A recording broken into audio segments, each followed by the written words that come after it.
Tolong, ini rumus Muslim, Anda punya hak dan kewajiban. Kewajiban Anda adalah patuh dan ikuti aturan di Komal ini. Hak Anda menjadi penanya di Komal ini dengan ketentuan yang berlaku. Kami tidak mau diintervensi karena kami bukan budak kalian. Saya harus menanggapi pernyataan Anda. Anda menampakkan, kami memperlihatkan kepada kalian ada tema di sini Kristen sembah makhluk. Ini pertanyaan dan Anda mengatakan bahwa ini tendensius. Hei, kami adalah umat yang belajar terkait tentang agama. Kita berada di ruang diskusi. Sama seperti seseorang berada di ring tinju, maka dia harus mengasah kemampuannya bertinju. Maka dia akan menemukan cara-cara untuk menghantam lawannya. Kami adalah pendiskusi lintas agama, Komal ini adalah room dialektika lintas agama. Maka premis, pernyataan, dan pertanyaan tentu semuanya adalah sesuatu yang harus jelas dan memiliki dasar. Dasar pernyataan kami bahwa orang Kristen menyembah makhluk, pertama kalian menyembah manusia. Apa definisi manusia? Makhluk adalah ciptaan, manusia adalah ciptaan. Kalian penyembah manusia, kecuali kalian yang menolak. Kedua, kalian penyembah roh. Roh adalah ciptaan Tuhan, maka kalian penyembah roh. Kedua, kalian penyembah domba. Domba adalah nama untuk hewan ternak, yang mana hewan ternak ini adalah ciptaan juga. Maka baik roh manusia dan hewan ternak adalah makhluk. Maka ketika kalian menyembah ketiga-tiganya, kalian kami katakan penyembah makhluk. Kalian tidak suka, silakan bantah, luruskan. Terima kasih. Enggak bantah nih. Kan unik, kita melihat manusia itu kan makhluk nih. Memang iya. Ya kan? Jadi tentang domba dan serigala juga kan ada nih. Jadi ya harus diterima sih perkataan dia itu kan, seperti domba, menyamar seperti domba tapi serigala juga kan. Memang itulah kan, kita melihat manusia itu kan makhluk. Memang dia manusia. Ya dalam segi menurut ukuran manusia ya, penilaian manusia, memang manusia itu Nikodemus, makhluk. kamu dicari Templar tadi. Iya. Sekarang ini nih ya, katanya memang benar nih, katanya yang semua di Alkitab itu, yang ada di Al-Quran itu mau disita nih. Gimana nih? Kamu dicari Templario. Ah, masa iya? Dia Coba suka sama izin dulu kamu. Bang Niko. Coba kasih kesempatan Bang Kripto dulu nih ya untuk tanggapi. Gimana Bang Kripto? Sepakat Bang Kripto itu sembah makhluk? Bang Nikodemus tadi mengatakan Kristen itu sembah makhluk. Oke katanya, iya. Ya, Gimana Bang saya Bang Kripto buka mute saya Bang sejak Kripto. Kasih kesempatan. Ya, silakan Bang. Ini mengatakan Bang Nikodemus mengatakan Kristen menyembah makhluk. Gimana itu Bang? Aduh. Enggak. Jangan dong Bang Niko. Setan. Pak, nggak apa, Makhluk. kita nurutin penglihatan mereka. Nih ya, saya kasih tahu ya. Sebetulnya umat Islam itu atau Quran itu ya, itu memperbaiki kita punya akidah. Bakal ngerti. Banyak umat Kristen itu salah. Ada roh Ya, kudus. sedangkan Injil itu yang benar. Jadi coba pikir ya. Umat Islam mati-matian bilang Yesus itu bukan Tuhan. Ingatlah, ya, berdasarkan Injilmu, ayat ini, ayat itu, ayat ini. Dia meluruskan supaya kita jangan menuhankan Yesus, ya. Jadi umat Islam tahu bahwa Kristen itu sesungguhnya tidak menyembah makhluk. Yang menyembah makhluk adalah oknumnya, umatnya yang salah mengerti Injil itu. Begitu. Itu bagus. Nanti Iya. umat Islam lihat bahwa Kristen yang sesungguhnya adalah tidak menyembah makhluk. Begitu. Nah, saya tambah sedikit Uni ya. Katanya itu kan dia diciptakan rohnya. Apakah Allah itu Bang Nikodemus sebelumnya. hidup oleh roh? Kalau Allah hanya menciptakan tapi tidak hidup dari roh, yaitu menurut ini ya. Kalau kami sudah tahu ya, pasti tentang roh itu adalah kehidupan. Nikodemus, Bang, itu nggak ada urusan roh ya. Jadi di sini umat Islam Tadi ya kan di juga Unrifa kan bicara tentang ya, roh bahwa i- dia i- itu ciptaan. Ibu Yuni fokus kepada Kristen itu Uni menyembah Rifa, bukan anak Ibu Yuni. Nama saya ini. Rifa. Ya, Ibu Rifa bertanya, apakah Kristen sembah makhluk? Tanda tanya kan, bertanya. Tapi Ibu Rifa itu tahu bahwa Kristen yang sesungguhnya, Injil yang sesungguhnya itu tidak menyembah Yesus. Ya, ayatnya ini. Dia tidak menggunakan ayat Al-Quran loh. Dia menggunakan kita punya perjanjian baru. Ya, itu kan bagus. Malahan umat Islam lihat, iya bagus ya, ajaran Kristen itu tidak menyembah makhluk. Sebetulnya yang menyembah makhluk itu oknum. Orang yang salah, yang keliru memahami Injil. Itu yang bagus, ya. Tapi mengenai penyaliban, ya,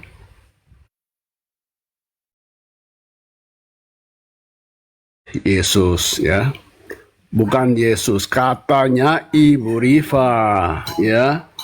Dia bilang Isaknya umat Islam itu juga tidak disalib. Begitu. Kalau kita kan jelas disalib Yesus itu. Selesai.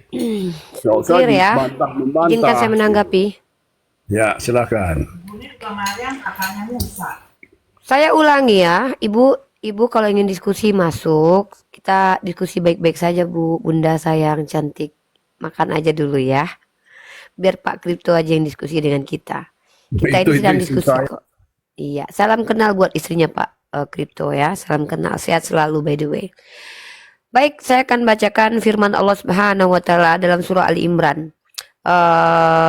Dia menurunkan Al-Quran kepadamu Muhammad dengan sebenarnya, membenarkan kitab yang diturunkan sebelumnya dan menurunkan Taurat dan Injil.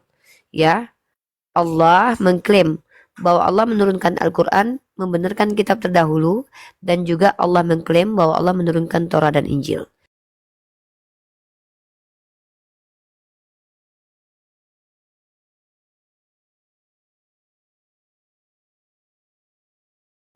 Pengetahuan tentang entitas yang disebut sebagai Tuhan itu haruslah dari kitab suci. Baik Anda Kristiani, apapun agama Anda. Karena agama itu harus memiliki kitab suci. Mungkin teman-teman lihat definisi agama. Kenapa satu agama itu dilegalkan? Kenapa dulu kejawen tidak bisa dikatakan agama dalam kolom KTP? Karena yang namanya agama harus memiliki kitab suci. Kenapa? Karena kitab suci inilah yang memberikan informasi bagaimana kita tahu bagaimana esensi ketuhanan. Nah, lalu ketika Pak di Kripto mengatakan bahwa orang Kristen tidak menyembah makhluk, mari kita buktikan. Pak Kripto, apakah Tuhan itu adalah pencipta yang diciptakan atau pencipta yang tidak diciptakan? Silakan jawab. Pencipta yang tidak diciptakan. Oke, siapa dia Pak Kripto? Bapak, kalau kita sebut Bapak ya. Saya sebut Lalu, Bapak. apakah Anda mengatakan Yesus adalah Bapa? Bukan. Siapa Yesus menurut Anda? Yesus adalah yang mengutus. Yesus adalah yang diutus oleh Bapa. Oke. Apakah Yesus ciptaan? Bukan. Ketika Yesus bukan ciptaan, maka apakah dia pencipta? Bukan juga. Apa kalau begitu? Yang saya belajar. Ada nyiptain burung itu ada ya. Di Ali Imran ada. Yesus bukan ciptaan, juga bukan pencipta. Lalu apa Ya. dia? Silakan. Yang saya pelajari firman apa yang perjanjian baru katakan, Bapa menciptakan segala sesuatu melalui Yesus. Sementara Yesus bukan pencipta dan bukan ciptaan, lalu apa dia? Bukan. Dia Apa ada di dia? dalam Bapa. Apa dia? Itu rahasia. Oke teman-teman, saya hanya sebagai penyemangat. Jangan lupa yang satu tap layar teman-teman. Pusing kan lo? Hah? Ya, tadi Uni juga ngomong kan Nabi Muhammad menyempurnakan Taurat dan Injil ya. Nikodemus, kamu dicari iya, Templario. Kamu dicari Templario. Saya bacakan untuk Ya, Kak Kripto. kenapa bangsa Kamu dicari Nabi Templario. Musa- Udah selesaikan urusanmu dengan Templario. Bukan Oke. Uni. Saya akan bacakan dalam surah Al-Maidah ayat ke-57, luar biasa teman-teman ya. Katakanlah hai ahli kitab, tidaklah kamu berada di atas sesuatu kebenaran hingga kamu menegakkan ajaran-ajaran Taurat, Injil dan apa yang diturunkan kepada kamu dari Tuhan kamu, dan apa-apa yang diturunkan kepadamu dari Tuhanmu. Bagi kebanyakan mereka sungguh akan menambah kedurhakaan dan kekafirannya. Maka janganlah engkau berduka cita terhadap kaum kafir. Surah Al-Maidah ayat ke-57. Islam mengatakan seharusnya para ahli kitab, mereka yang mendapatkan kitab, menegakkan iman mereka sesuai dengan Taurat, Zabur, Injil. Kembali lagi relate apa yang saya sampaikan barusan, bahwa ketika Allah mengklaim Allah yang menurunkan Al-Quran, Zabur, Injil dan juga Torah, maka orang-orang beriman, orang-orang yang berislam itu sejatinya mereka menegakkan apa yang ada dalam kitab tersebut. Kak Kripto dari tadi berbicara, saya menunggu dalil kitab apa yang Anda bawa. Maka saya ingin teman-teman Kristiani, dua dalil Al-Quran yang saya bacakan itu parameter kebenaran, parameter epistemologi dalam Islam. Apa maksudnya? Dalam Islam kami sebelum muncul ilmu pengetahuan yang sudah dibuat oleh para ilmuwan saat sekarang ini, 1400 tahun lalu, Allah kami mengajarkan kami untuk apa? Kalau bicara tentang agama, bu yo pakai dalil no. Ojo ngono. Pakai dalil. Silakan. Ya, tadi Uni soal mengklaim, itu kan manusia juga bisa mengklaim ya.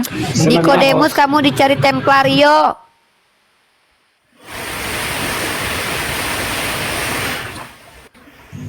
Silakan Fandi disapa kawan-kawan. Enggak. Kelas saya dengan Uni ya. Oke, tar dulu Nikodemus, lu dicari tuh. Esau, salam Esau. Mana kabar Esau? Toko apa nih? Siapa nih lagi nih? Abangku, Bang Esau, salam, dan juga Doni Gunawan. Selamat malam. Oke. Toko komentari. Toto komentari. Selamat malam. Saya komen tuh. Oh gitu. Mudah-mudahan sehat selalu kalian semuanya dan bisa kita diskusi secara santun di sini. Silahkan. Siapa dulu nih Uni yang mau nih? Kripto dulu atau gimana? Sama kripto dulu belum kelar. Ya, kasih kesempatan Bang Kripto dulu ya, Bang Esau di mute dulu ya, Bang Ya, Esau ya. kripto sampai kelar dulu ya. Bang Yang Esau. lain di mute dulu.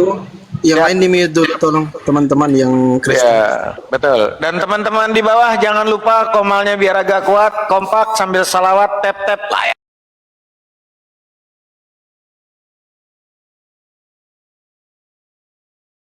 Teman-teman. Saya mau ke Pak Kripto, fokus terakhir saya nggak mau Nikodemus. ini lagi. Bentar dulu Bang Nikodemus, izin dulu Uni ya. Kebetulan Pak Pendeta kawan saya mau, silakan sampaikan kepada saya lewat via WhatsApp atau nanti di Komal, silakan Pak Pendeta. Silakan lanjut Uni. Ya, jadi begini, ada beberapa alasan yang saya kemukakan di sini untuk membuktikan bahwa umat Kristiani penyembah Yesus, penyembah Roh Kudus, dan juga penyembah kepada manusia yang dikatakan domba adalah penyembah makhluk. Maka saya akan sampaikan dasar-dasarnya. Silahkan kalian bantah atau kalian luruskan.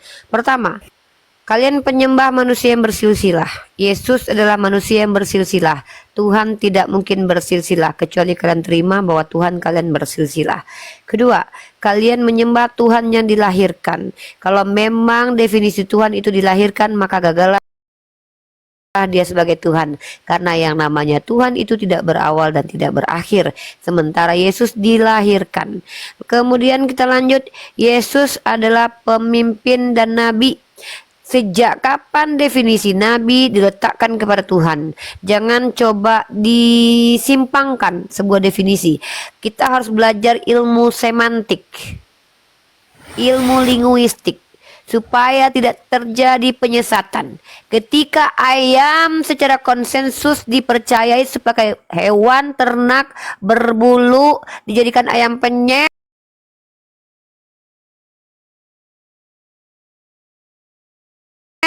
sendal jepit. Tolong ketika mengutip sebuah diksi atau kata,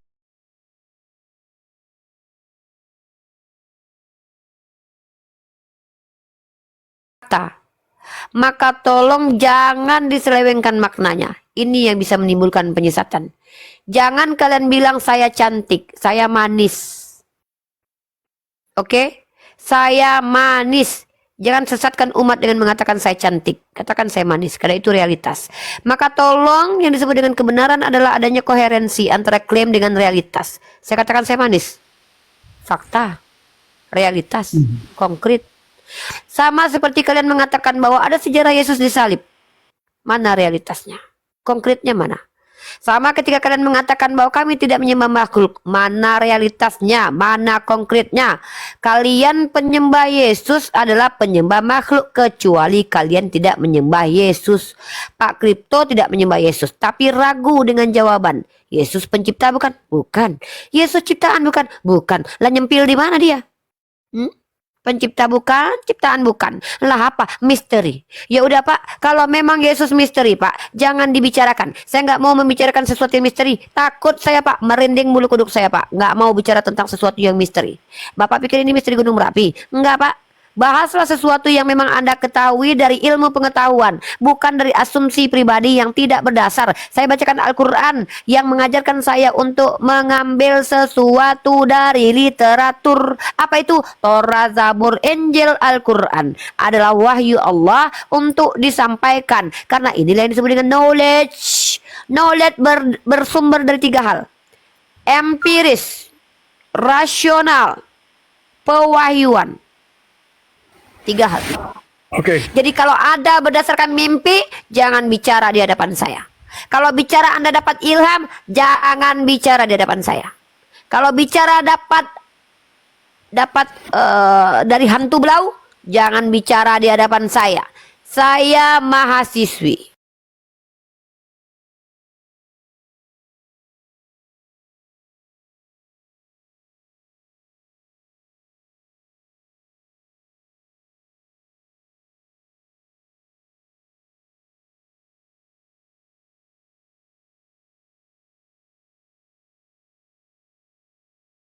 Oke nih.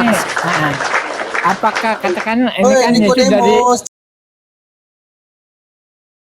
Jangan ambil, dari jangan Daud. coba kalau enggak tertib, saya turunkan. aku dikit aja. Apakah Ah, udah, Yesus itu oke. Nggak mau tertib, Moderator. silakan. Bang Kripto silakan. Ya, moderator terima kasih.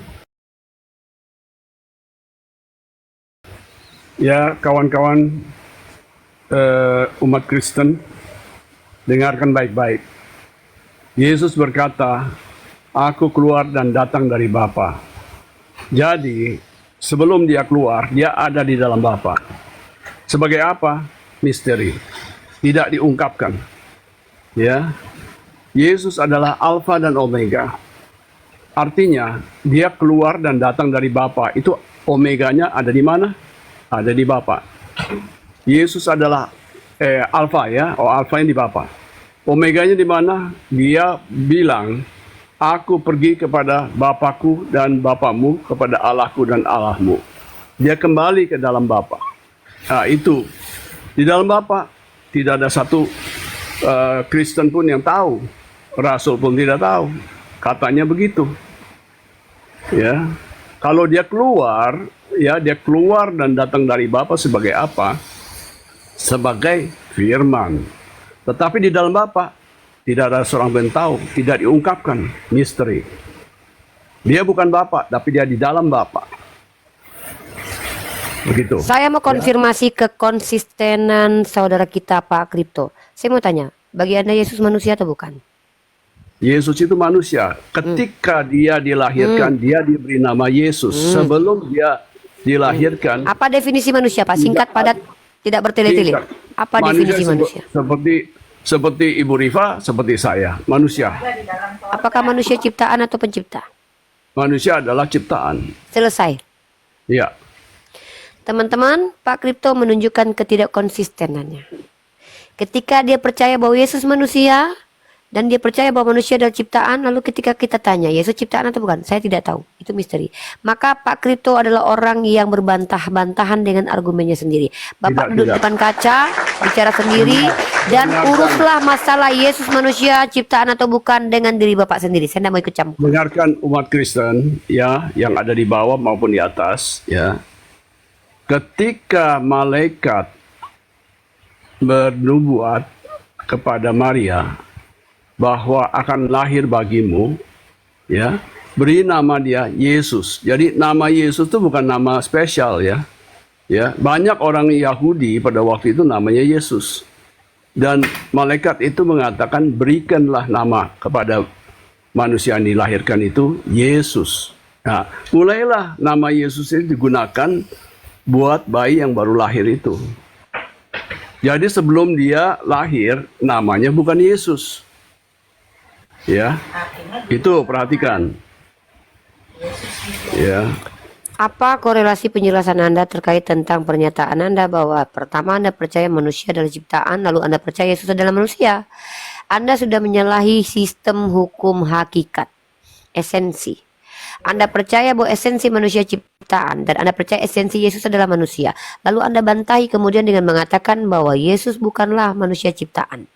Saya tidak mengerti lagi dengan diri Anda, Pak Kripto. Silakan berkaca sendiri, bicara sendiri di kaca. Yesus itu adalah bayi yang diberi nama Yesus. Ya, ketika bayi itu belum lahir, ya, dia ada di dalam Bapa. Ya. Praeksistensi Yesus adalah sesuatu yang saya katakan klinik, cita-cita, angan, dan tidak realitas yang perlu dibahas di komal ini. Kecuali ada dalil. Ya, mohon maaf, tidak ada satupun entitas yang bernama Yesus hadir sebelum yang bernama Yesus putra Maryam dilahirkan. Tolong carikan kepada saya ada entitas bernama Yesus sebagai Tuhan dalam kitab manapun, perjanjian lama, kitab Tatang Sudirman, Tatang Sukarman, Tatang Sukirman, saya tidak peduli. Tunjukkan kepada saya kitab apapun yang memuat bahwa ada entitas sebagai Tuhan bernama Yesus yang hadir sebelum dilahirkan seorang pria kecil mungil ganteng luar biasa bernama Yesus pada abad pertama. Tolong tunjukkan. Kalau tidak ada, diam. Saya tidak mau berbicara sesuatu yang angan-angan cita-cita dan adalah doktrin gereja yang tak perlu kita bahas. Yesus, umat Kristen, dengar baik-baik ya. Yesus itu berkata sendiri bahwa dia keluar dan datang dari Bapa. Ada ayatnya dulu, noise. Ada ayatnya itu. Ya. Dia keluar dan datang dari Bapa. Segala sesuatu memang dari Allah, Pak Kripto. Di kitab Anda tertulis bahwa segala sesuatu dari Allah. Salah. Roma pasal 3, Roma pasal 11 nomor 36. Saya bacakan. Sebab segala sesuatu adalah dari Dia. Tidak Roma pasal 11 36. Silakan dibaca. Read your book right now. Please help me. Read your book right now in the chapter Roma. Verse 36. Please read your book right now. Help me.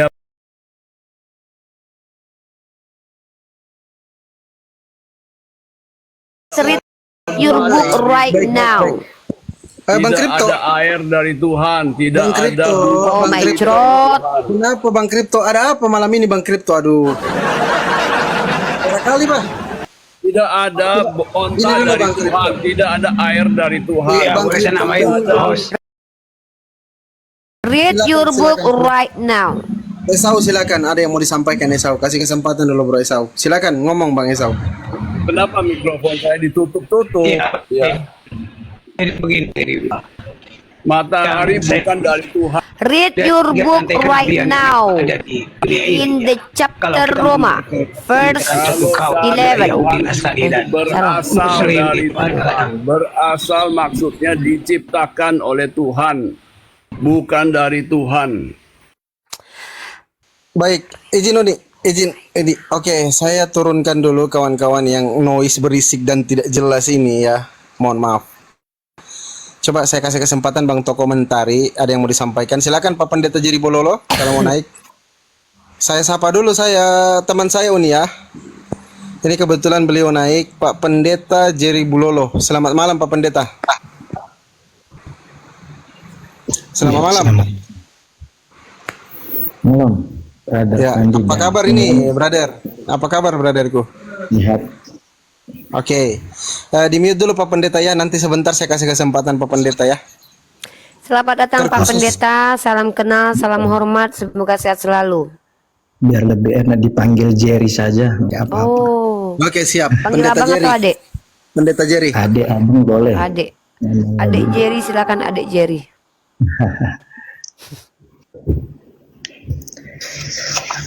Oke, waktu diberi berapa menit ya karena supaya Maunya lebih adek Jerry berapa menit? Cukup 3 menit? 3 menit juga cukup. Oke, bisa tahu tema apa yang mau kita angkat? Kristen sembah makhluk ya. Siap. Terima kasih undangannya Brother Fandi dan terima kasih semuanya atas Timer kalau kesempatan. bisa, kasihan beliau. Oke. Kristen sembah makhluk ini jelas-jelas kita kaum Kristen khususnya pengikut-pengikut Yesus Kristus menolak tema ini ya karena kita tidak sembah makhluk karena makhluk itu yang dijadikan atau diciptakan. Saya rasa kita setuju akan hal itu. Maka ada beberapa dalil yang akan saya sharingkan tentang Yesus Kristus ya. Kenapa kita katakan dia itu bukan makhluk atau ciptaan?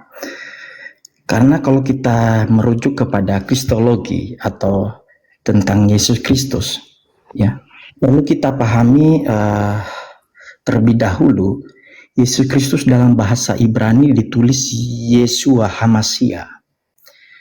Yeshua berasal dari kata Yehova atau Yasa. Artinya adalah Tuhan yang menyelamatkan. HaMashiach itu artinya yang diurapi. Ini dalilnya. Nah, namun sementara di dalam perjanjian baru atau dalam bahasa Yunani itu dikatakan Yesus Kristus. Dan dia juga memiliki makna bahwa Yesus itu adalah Tuhan. Bisa dikatakan juga Kurios. Artinya dia adalah bersama-sama Bapa dan Roh Kudus dalam penciptaan. Jadi Yesus itu bukan diciptakan. Ya karena memang dia Allah itu sendiri. Nah, ia telah ada sebelum Abraham ada. Itu rujukan Bible-nya di dalam Yohanes pasal 8 ayat yang ke-58. Jelas di sana dikatakan, bahkan dikatakan ia akan diakui oleh semua lidah sebagai Tuhan. Filipi 2 ayat ke-10. Artinya begini, lewat data-data ini kita bisa menyimpulkan bahwa Yesus memang dia dengan Bapa adalah Allah Yahweh. Dia menyatakan kedekatannya ini dengan cara berikut ya. Ini data-datanya. Masih ada waktu ya Kak Rifa, masih ada waktu Kak Fandi. Mungkin Fandi harus lebih fair biar ada timer, coba upayakan gimana. Nggak apa-apa, dewasa aja dialog. Silakan Pak Dinda Jerry, silakan. Thank you, terima kasih brother. Ya, pendekatannya kenapa kita umat Kristen, pengikut-pengikut Yesus percaya bahwa Yesus adalah Tuhan. Dan data-datanya sangat jelas di dalam Yohanes pasal 14 ayat 7. Tuhan Yesus sendiri mengatakan begini, sekiranya kamu mengenal aku, kamu pasti juga mengenal Bapakku. Melihat Yesus sama dengan melihat Allah. Itu Yohanes, itu di ayat yang ke-9 juga, Yohanes pasal 14. Lalu dikatakan begini, percaya kepada Yesus sama dengan percaya kepada Allah. Dan juga itu di dalam Yohanes pasal 14. Nah, ini yang membuat kami pengikut Kristus kenapa berpegang kepada Yesus sebagai Tuhan dan Juru Selamat.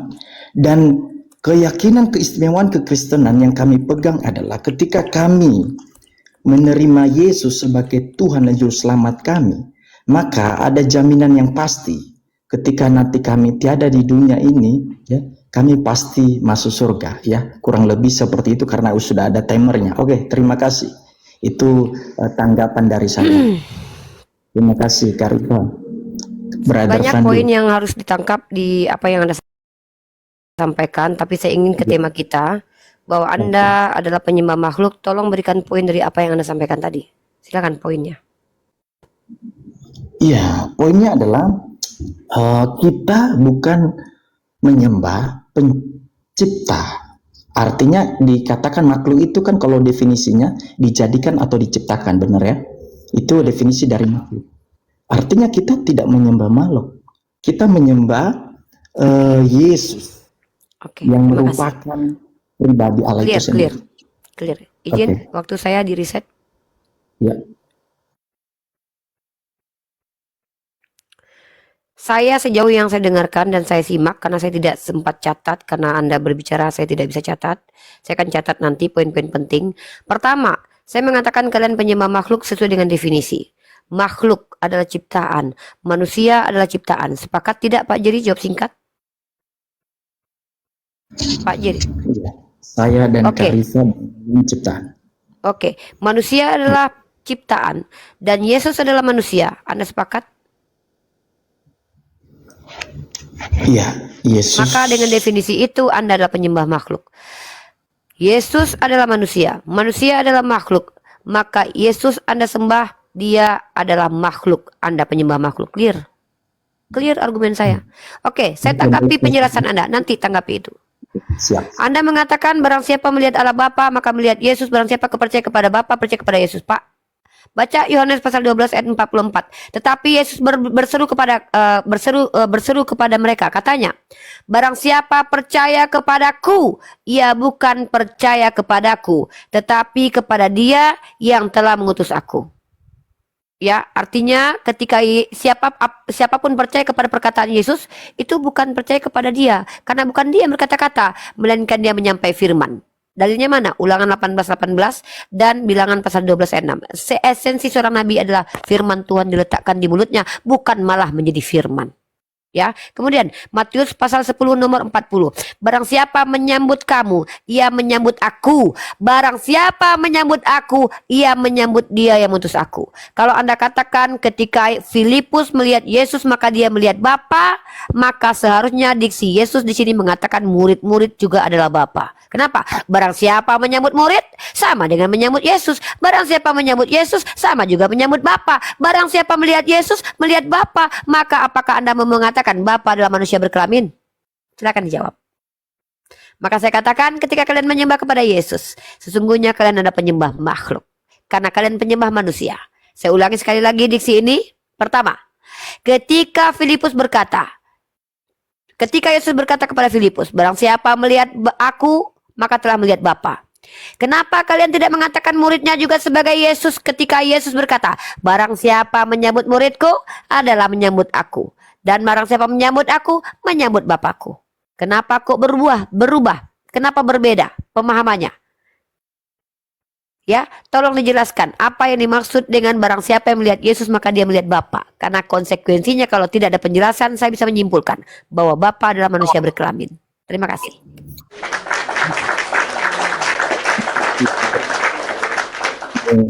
Ya baik, silakan sebelum di setel dulu waktunya Pak Jerry, nanti di setel waktunya baru mulai ya.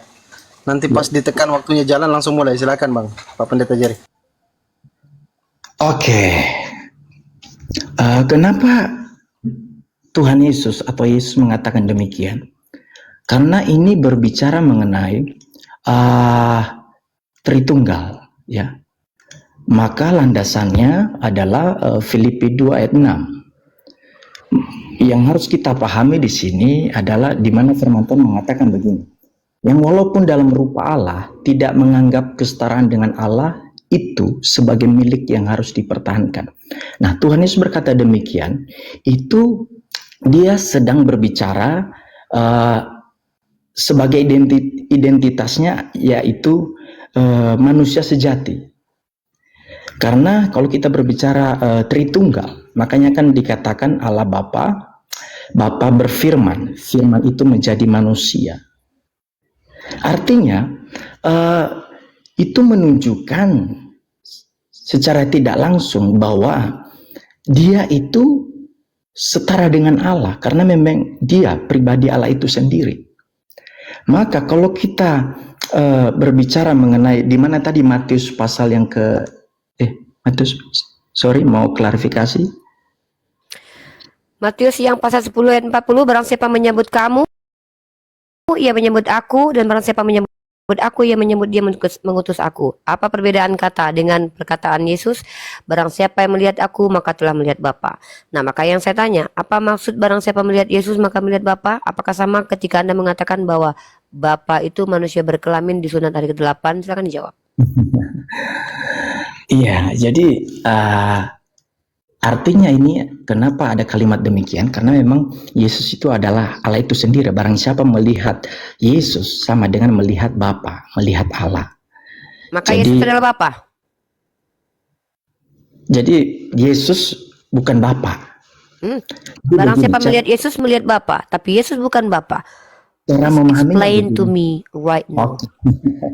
Oke, cara memahaminya begini Sebentar dulu Bang Jerry, izin mungkin nggak usah pakai timer, Ya, Ustadz. kayaknya kasihan Ustadz Anapi itu, Tiktokan aja. goyang-goyang tangannya. Tiktokan aja dengan Iya. Pak Jerry, saya rasa dewasa berdua diskusi. Silakan. Ya, Ya, artinya kan kita sama-sama ya saya rasa itu Kak Rifa juga orang intelektual ya. Jadi kita santai, yang penting dengan etika-etika yang oke, thank you. Yohanes pasal yang pertama, ayat yang pertama juga demikian firman Tuhan. Pada mulanya adalah firman. Firman itu bersama-sama dengan Allah dan firman itu adalah Allah. Ia pada mulanya bersama-sama dengan Allah. Segala sesuatu dijadikan oleh Dia dan tanpa Dia tidak ada suatu pun yang telah jadi dari segala yang telah dijadikan. Kalau kita maju ke ayat 14 demikian nih. Firman itu telah menjadi manusia dan diam di antara kita dan kita telah melihat kemuliaannya, yaitu kemuliaan yang diberikan kepadanya sebagai anak tunggal Bapa, penuh kasih, karunia dan kebenaran. Jadi Yesus bukan Bapa, namun Yesus adalah Allah. Ya. Itu tanggapan saya, Kak Arifah. saya mau mengulangi sekali lagi. Saya ingin tahu makna dari perkataan Yesus kepada Filipus. Barang siapa yang melihat aku, maka telah melihat Bapa.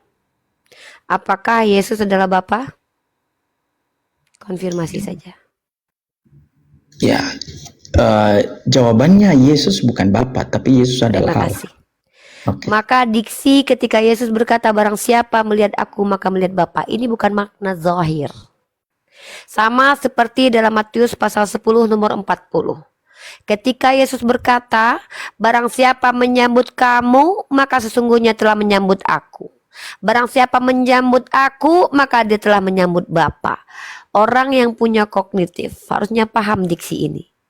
Di sini Yesus pun berkata berkali-kali, tetapi Yesus berseru katanya, barang siapa percaya kepadaku, ia bukan percaya kepadaku, tetapi kepada Dia yang telah mengutus aku.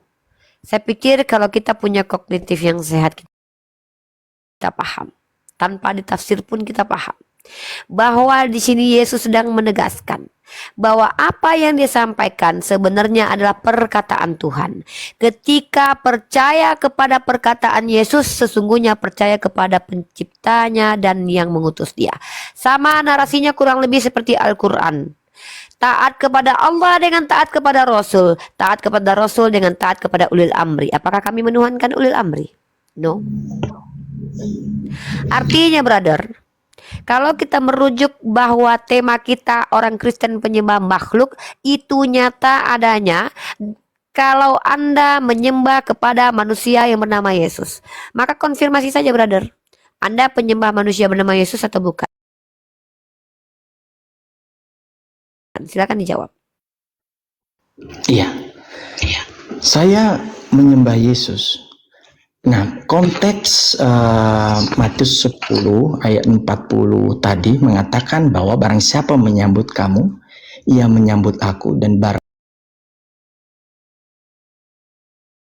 siapa menyambut aku, ia menyambut Dia yang mengutus aku. Karena memang yang mengutus Yesus adalah Bapa.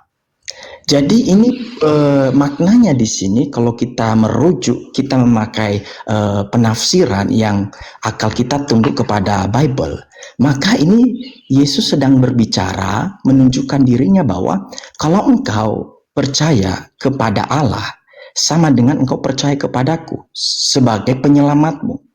Maka kita sebagai pengikut Yesus memahami makna ini adalah kita harus memastikan diri kami percaya kepada Yesus, karena Yesus adalah Allah itu sendiri yang telah datang ke dalam dunia menggantikan posisi kami di atas kayu salib dan bangkit pada hari yang ketiga. Interupsi, Pak.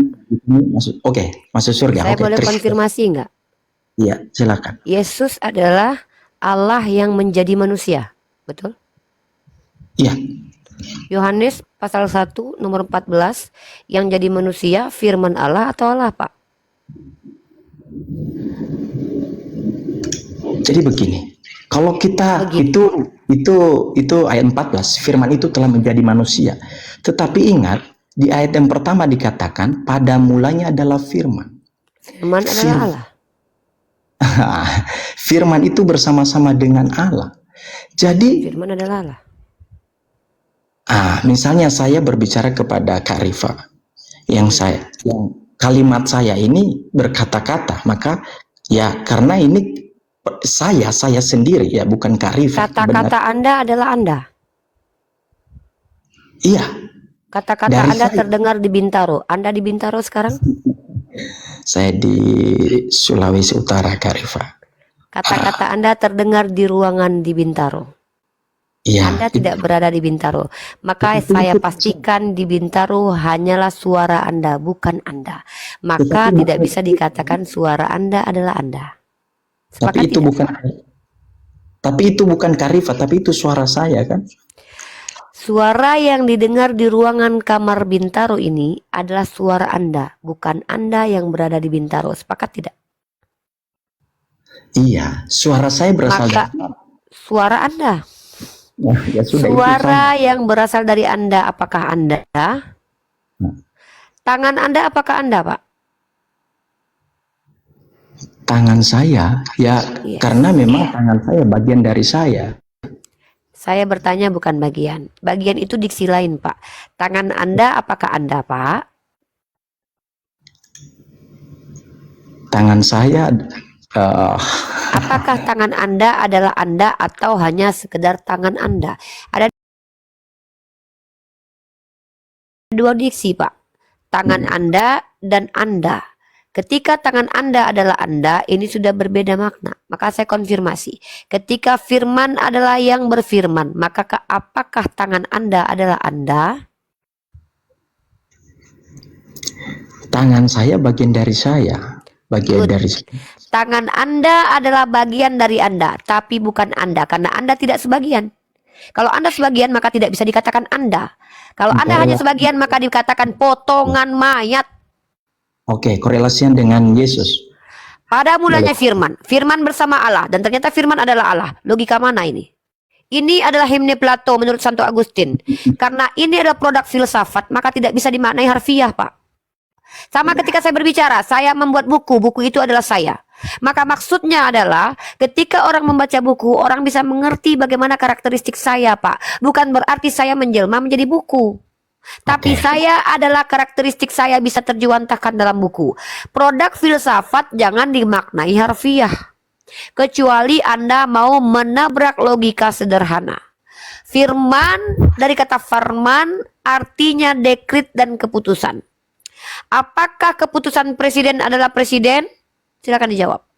Karena ini adalah definisi kata firman dari kata firman bahasa Persia. Oke, sebelum saya masuk lebih dalam, jadi begini, kita harus memahami dulu, kita ini kan manusia terbatas, setuju ya, Kak Rifa? Exactly. Oke, thank you. Lalu kalau kita menyadari manusia terbatas, kita juga punya akal terbatas.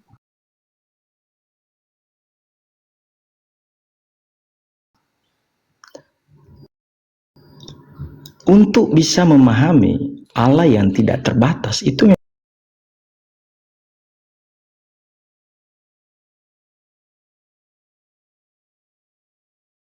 memang mustahil. Yes. Lalu bagaimana kita bisa memahami Allah yang begitu luar biasa dengan akal kita yang terbatas ini?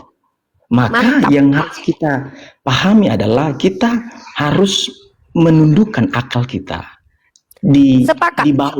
di Sepakat. bawah kebenaran yang mutlak. Maka untuk bisa menyikapi yang Karifat tadi bilang, untuk lebih mendukung dalil-dalilnya adalah di dalam Yohanes pasal yang kelima ayat yang ke-18 akan bahwa Allah adalah Bapanya sendiri. Dan dengan demikian menyamakan dirinya dengan Allah. Bahkan artinya bukan hanya menyamakan, menyetarakan dirinya dengan Allah. Karena memang Yesus itu Allah itu sendiri. Oke. Izin? Ya. Boleh saya tanggapi? Ya. Oke. Anda percaya dengan tuduhan orang Yahudi kepada Yesus?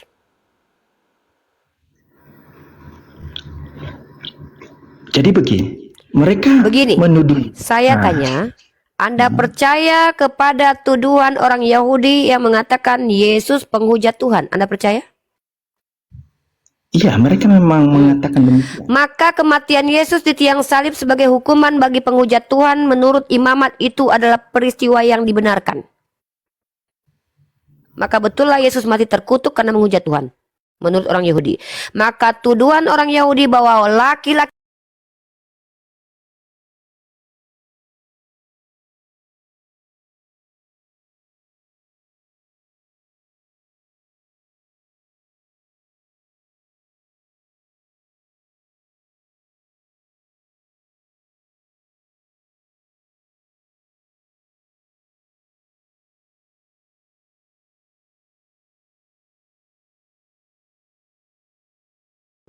yang mengatakan dia anak haram. Yang mengatakan dia penghujat Tuhan dan nabi palsu.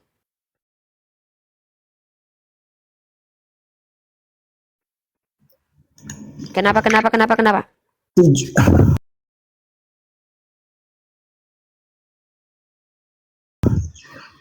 Kita harus pahami dulu tujuan Apa Yesus yang harus saya itu pahami? Apa? Kalau kita merujuk kepada goal dari Yesus disalibkan, yaitu adalah untuk menebus kehidupan manusia dari dosa. Nah, rujukannya di dalam Anda percaya bahwa Ya. kematian Yesus itu adalah rencana Bapaknya Yesus atau Tuhan Bapa? Iya, itu memang dalam rencana Allah. Izin saya memberikan satu ayat untuk kita telah bersama. Boleh sudah saya lari jauh? selesaikan argumen saya belum selesai.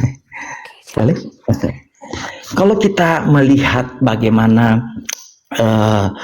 rencana Allah mengenai penebusan ini di latar belakangnya, ya kita tahu semua ya bahwa Adam dan Hawa telah jatuh ke dalam dosa, ya, dan itu memastikan manusia hubungannya dengan Allah terputus. Artinya manusia termasuk khususnya saya, akibatnya adalah kematian kekal karena upah dosa adalah maut. Roma ke-23. Ini saya menjelaskan mengenai sejarah dulu ya. Tapi masih ada waktu ya. Masih ada waktu ini. Saya izinkan Anda, tapi saya pengennya kita tidak melebar karena setiap argumen Anda itu 10 bantahan saya, Pak. Ketika Anda katakan Adam berdosa, tolong tunjukkan dalam kitab Kejadian di mana Adam dikatakan berdosa. Tidak ada, Pak. Saya tidak tahu Anda dapat ide dari mana, gagasan dari mana mengatakan Adam berdosa. Karena tidak ada dalam kitab Kejadian Adam berdosa. Saya pembaca Bible, Pak. Jadi ketika Anda berbicara, menjelaskan doktrin Anda, saya punya 10 bantahannya. Maka fokus ke tema kita saja. Bahwa tadi Anda mengatakan bahwa pembunuhan terhadap Yesus itu diinginkan oleh Bapa, maka tunjukkan literasinya saja. Karena ketika Anda menyampaikan kisah dalam Kejadian, saya punya 10 bantahan di setiap argumen Anda, walaupun argumennya cuma satu. Saya pastikan itu, Pak. Jadi tolong, biar kita tidak melebar kemana-mana, tolong, saya bertanya satu hal yang sangat krusial. Kematian Yesus itu keinginan Bapa atau bukan? Tolong bawakan literasinya, biar kita tidak melebar. Suaranya kecil dan hilang, Pak. Halo, Mhm. halo, Silakan. sudah jelas, Kak Iva? Silakan. Jadi kematian Yesus di atas kayu salib adalah itu dalam rencana Allah. Oke. Itu menunjukkan bagaimana Data, Allah Pak. itu data. Oke, Ya, datanya tadi di Anda dalam. setahu saya tadi Anda sebelum bicara ke saya, Anda bilang ke Fandi kita diskusi akademis. Salah satu ciri-ciri diskusi akademis dengan adanya dalil atau literasi. Izin saya Ini minta saya dalil. ada data. Ya, Matius 1 ayat yang ke-21. Mhm. Ini kelahiran Tuhan Yesus Kristus. Ya, dikatakan begini, ia akan melahirkan anak laki-laki dan engkau akan menamakan dia Yesus. Karena dialah yang akan menyelamatkan umatnya dari dosa mereka. Yes. Hal itu terjadi supaya genaplah yang difirmankan Tuhan oleh Nabi. Sesungguhnya anak darah itu akan mengandung dan melahirkan seorang anak laki-laki. Dan mereka akan menamakan dia Immanuel, yang berarti Allah menyertai kita. Jadi dasarnya begini. Karena dosa manusia, Allah tidak rindu manusia itu binasa. Karena upah dosa adalah maut. Nah, sementara manusia telah jatuh ke dalam dosa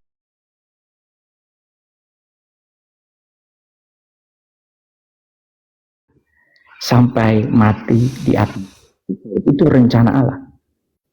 Tapi goalnya untuk menggantikan posisi manusia yang seharusnya dihukum, dimurkai karena dosa-dosa mereka. Oke, itu. Boleh saya tanggapi ya? Saya fokus kepada keinginan siapakah kematian Yesus. Ya, kita sudah lari jauh tapi tidak masalah, saya ikuti supaya ini sangat krusial sekali. Tolong dibuka Bapak kalau Anda punya Bible, Yohanes pasal 8 nomor 37. Satu perikop. Perikopnya keturunan Abraham yang tidak berasal dari Allah. Saya akan bacakan teman-teman, simak teman-teman, resapi, renungi. Ini penting buat peradaban. Jangan mau merusak peradaban. Yohanes pasal 8 nomor 37 sampai 47. Saya bacakan. Teman-teman, Bapak Pendeta yang terhormat, siap-siap dengarkan dalil ini. Ini firman Tuhan Anda berwarna merah, perkataan Yesus. Aku tahu bahwa kamu adalah keturunan Abraham, tetapi kamu berusaha untuk membunuh aku. Karena firmanku tidak beroleh tempat di dalam kamu. Apa yang kulihat pada Bapa, itulah yang kukatakan. Dan demikian juga kamu perbuat tentang apa yang kamu dengar dari bapamu. Jawab mereka kepadanya, Bapa kami ialah Abraham. Kata Yesus kepada mereka, jikalau sekiranya kamu anak-anak Abraham, tentulah kamu mengerjakan pekerjaan yang dikerjakan oleh Abraham. Tetapi yang kamu kerjakan ialah berusaha membunuh aku. Aku seorang yang mengatakan kebenaran kepadamu, yaitu kebenaran yang kudengar dari Allah. Pekerjaan itu, pekerjaan yang demikian, pekerjaan yang mana? Membunuh Yesus. Karena Yesus berbicara tentang orang yang ingin membunuh dia. Pekerjaan itu, pekerjaan yang demikian tidak dikerjakan oleh Abraham. Kamu mengerjakan pekerjaan bapakmu sendiri. Pertanyaan saya, siapa bapak orang-orang yang berniat melakukan pekerjaan yang tidak dilakukan Abraham, yaitu membunuh? Saya sampaikan lagi, kamu mengerjakan pekerjaan bapakmu sendiri.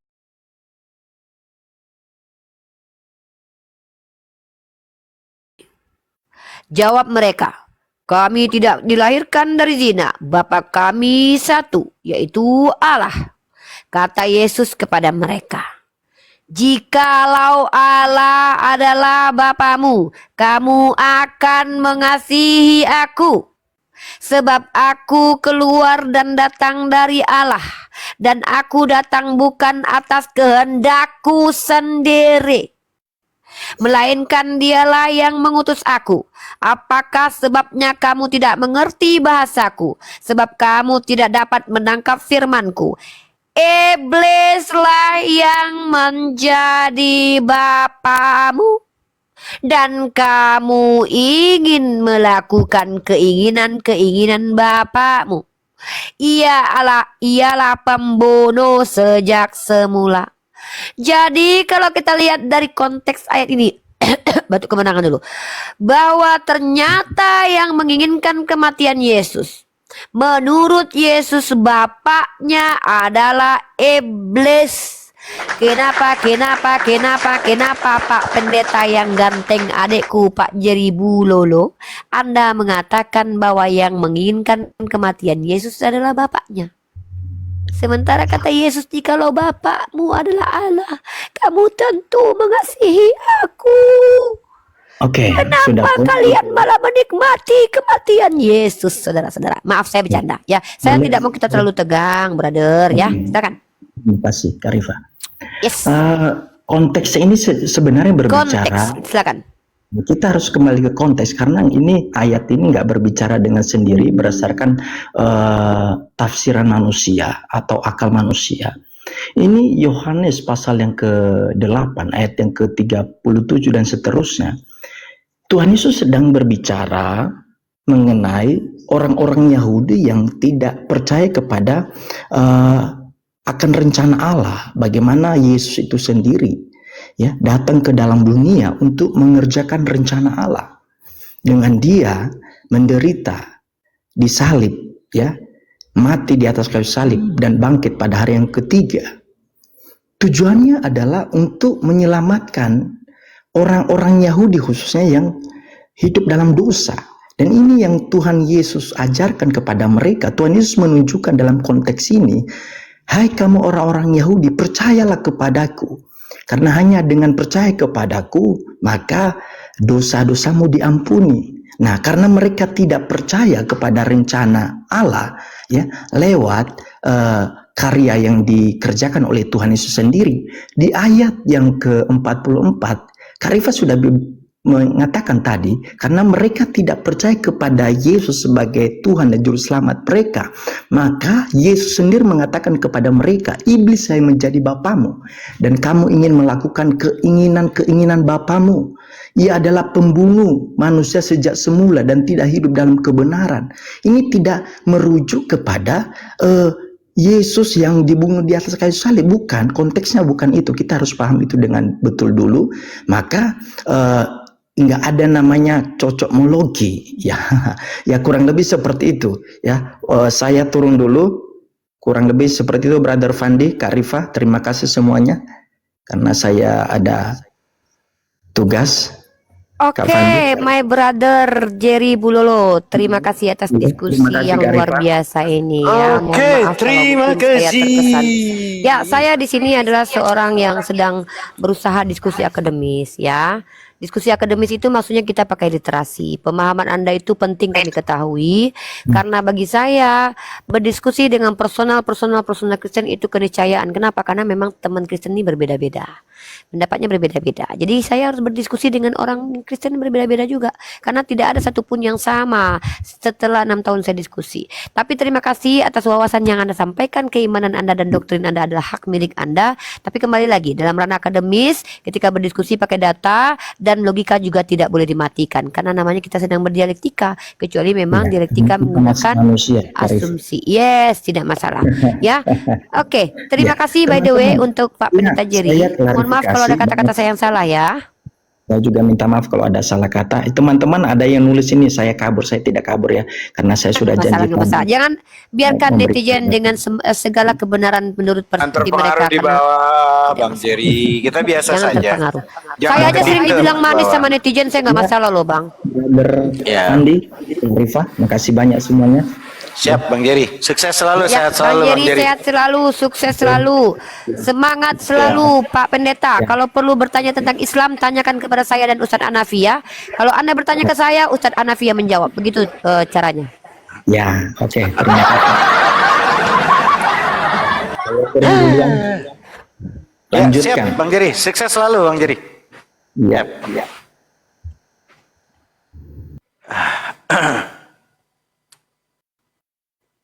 Ada lagi Itu udah dia Pandi. diskusi kita. Silakan Pak Muhammad Hanafi, informasi dan masukannya. Apa yang mau diinformasiin? Saya selalu bilang ngenes saja. Makanya kalau umpama mau diskusi, saran saya dari dulu, buang dulu doktrinnya ke tempat sampah. Sayang orang tua nyekolahin kita tinggi-tinggi sampai bisa baca. Kalau umpama Bible-nya, kitab suci ini nggak dibaca sampai tuntas, termasuk Muslim. Andaikan Muslim ngaku Muslim sejati dan Al-Quran jadi kaidah kitab suci, baca kitab sucinya, jangan cuma ditaruh dijadiin debu doang. Nah, begitulah yang terjadi. Ya, maka untuk semua teman-teman yang Muslim bahkan yang Kristiani, lalu nanti ada narasi orang yang baru naik tiba-tiba bilang semua agama sama. Gitu. Nah, ini kan jadi gabrul. Nah, kalau saya belajar sama pendeta Unirifa ini ya teman-teman, yang namanya supremasi salah satu agama kan kekuasaan tertinggi. Upaya menegakkan hukum dan menerapkan hukum pada posisi tertinggi. Apakah semua agama sama? Nah, jadi kebohongan besar bila ada yang mengatakan semua agama sama. Lalu pertanyaannya, ada nggak kesamaannya? Ada.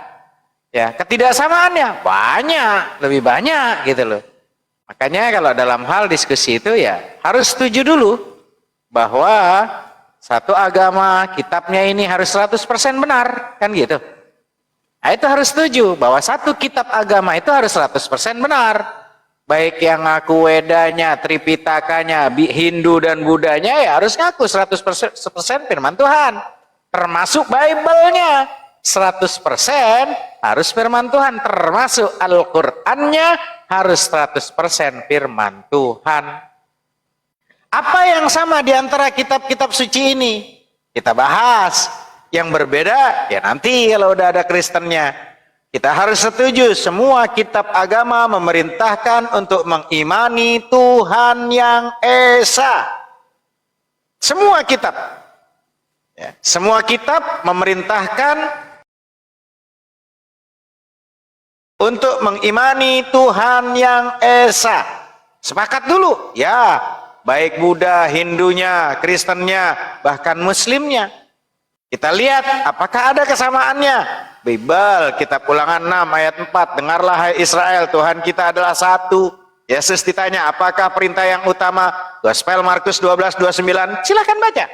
Kitab Hindunya Uspanishub disebutkan, Cakyanoga Uspanishub bab 6 seksi 2 ayat 1, kutipan sang sekertanya, apa katanya? Tuhan itu satu tanpa yang kedua. Lalu nanti ada di situ Swetaswara Uspanishub bab 6 ayat 9, bagi Tuhan tidak ada atasannya, tidak punya tuan, tidak punya orang tua.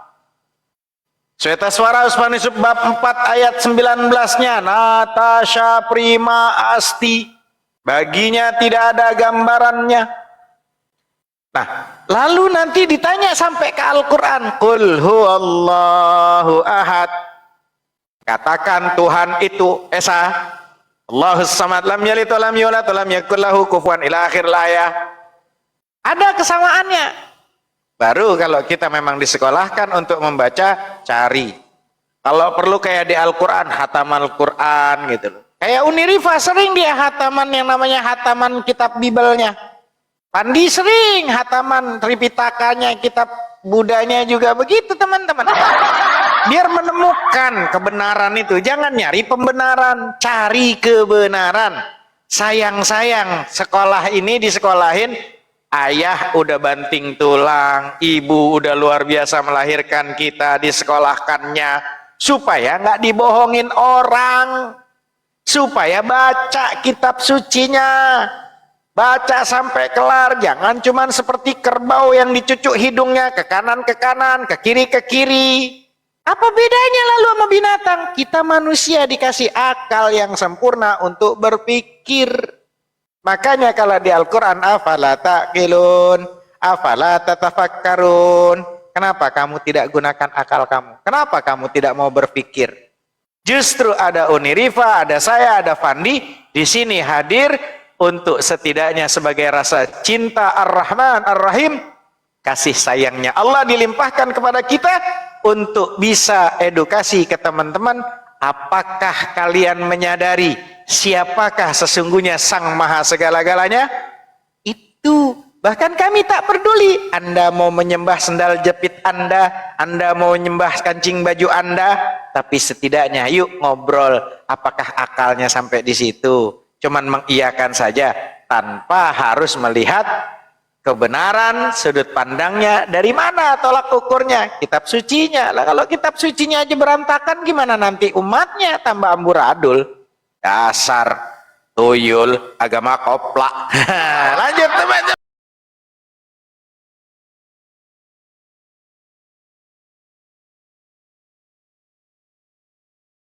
Jangan lupa tap layar teman-teman.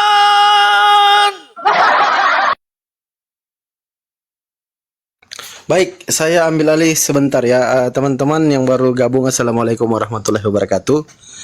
Ternyata tadi kita dapat diskusi lintas agama antara Unirifa dan Pendeta Jerry Bulolo itu dadakan ya teman-teman.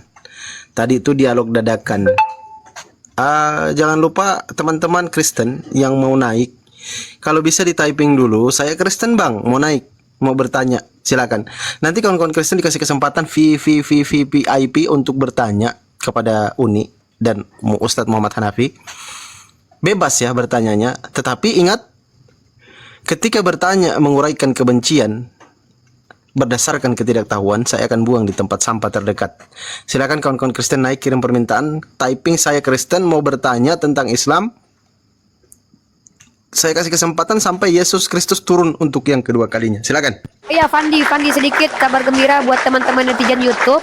Buat teman-teman yang ada di YouTube, izin saya sebentar ya Fandi. Ada Kak Meta membeli tas dari saya, 2 pieces tas kulit, dan Kak Meta mendedikasikan untuk netizen. Saya akan mengadakan mungkin kalau bisa sekali seminggu, tapi untuk saat ini mungkin saya coba dulu, usahakan sekali sebulan dulu, nanti insya Allah 1 kali seminggu, untuk memberikan giveaway kepada teman-teman netizen YouTube, khusus yang di YouTube ya. Kalau yang ingin mendapatkan ya silakan, yang dari TikTok pindah dulu ke YouTube ya. Khusus untuk yang di YouTube, saya akan selalu insya Allah rutin memberikan beberapa produk-produk dari produk kita. Salah satunya adalah produk KD. Insya Allah sudah ada 10 produk KD yang berhasil diberikan kepada penghuni TikTok, tapi nanti ke depan saya akan beli lagi produk KD untuk saya bagi-bagikan di YouTube. Untuk teman-teman di YouTube, karena mereka sudah hampir 4 tahun bersama saya, dan saya akan memberikan mereka hadiah atau giveaway. Dan untuk petinggi netizen di YouTube bernama Kak Asih yang selalu mengawasi dan menyimak, kemudian memberikan informasi ada apa-apa dengan YouTube, Kak Asih mendapatkan 1 tas cantik, tas Unirifa. Nanti kasih di WhatsApp alamatnya. 1 lagi untuk nanti netizen yang akan diberikan Ustadz Wafi pertanyaan dan jawaban yang betul pertama sekali, nanti akan saya lihat itu yang akan dapat ya. Saya hanya akan memberikan netizen di YouTube, teman-teman izin minta maaf kalau ingin dapat giveaway-nya silakan pindah ke YouTube dulu kan, begitu ya. Kapan? Hari ini 1, dia ada 2 dari Kak Meta tadi mengorder 2 tas dari saya, dan yang 1 saya berikan kepada petinggi netizen, the best netizen di YouTube, yaitu Kak Asih ya. Beliau selama ini mengontrol typingan dan juga menjaga bani typing di YouTube. Dan untuk 1 lagi, silakan teman-teman, Ustadz Hanafi akan berikan pertanyaan, siapa jawaban tercepat di list paling atas. Kak Asih diperhatikan ya, Kak Asih perhatikan. Nanti dia yang akan mendapatkan hadiah 1 tas cantik dari Unirifa, produk Unirifa sendiri, yang harganya sebenarnya 300.000 ya.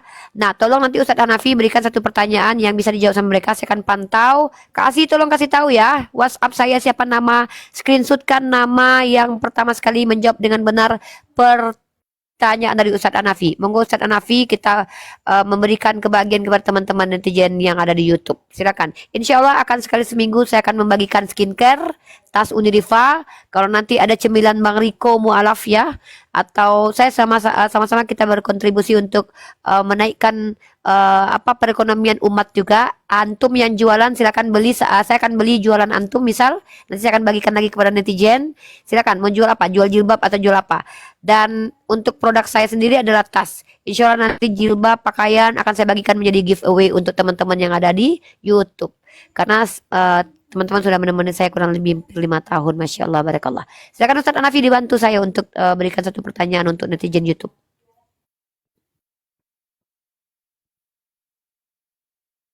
Ustadz Hanafi? Atau Fandi juga boleh bantu Fandi. Ya, akan siap masih pertanyaan. Pertanyaan kan Uni? Siap-siap simak teman-teman yang jumlahnya 7 miliar lebih orang yang sedang menonton. Mudah-mudahan kalian selalu penuh dengan keberkahan sebagai tanda bahwa kalian sangat